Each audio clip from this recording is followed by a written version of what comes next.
One of my family's favorite sweet treats is zucchini bread, and this version is not only ingredient forgiving, but allergy friendly, being that it contains no gluten, egg, dairy, or oil.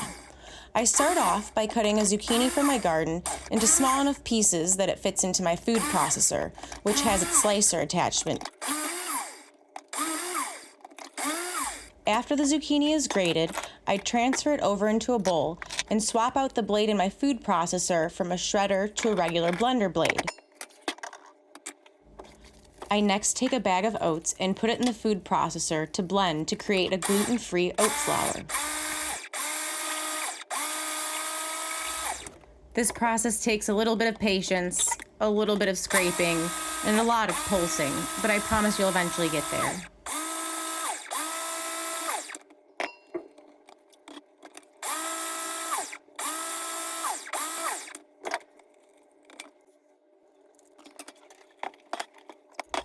After finishing making your oat flour, combine it with your shredded zucchini. Next up is the ingredient that makes this bread moist: baby food. But really, any applesauce or fruit puree will do. I'm just using what I have on hand from my local food pantry. The whole goal, though, is to add some moisture and viscosity to the bread that is lacking from the elimination of oil and egg.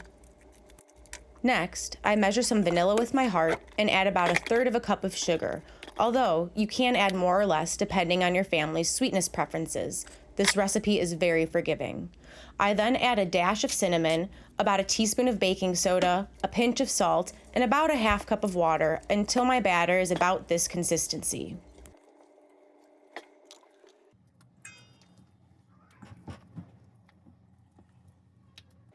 Next, I spray 2 small bread pans and evenly distribute the batter between the 2 of them.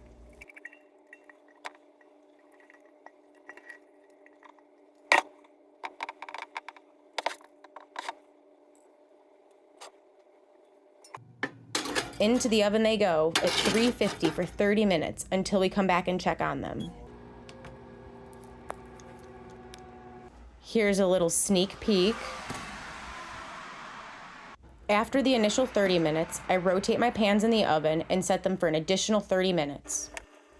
While the bread was finishing, I decided I wanted to make a super simple cream cheese spread for the top of it. I started by taking a block of cream cheese, a little bit of vanilla extract, and 3 packets of sweetener. As with all of my recipes, the amount of sweetness you want and the type is up to you. This is just what I'm using for my family.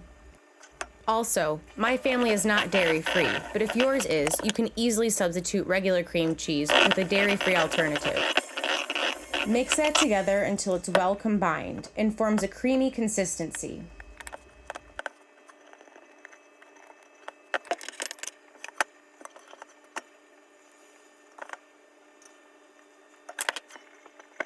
It should look a little something like this.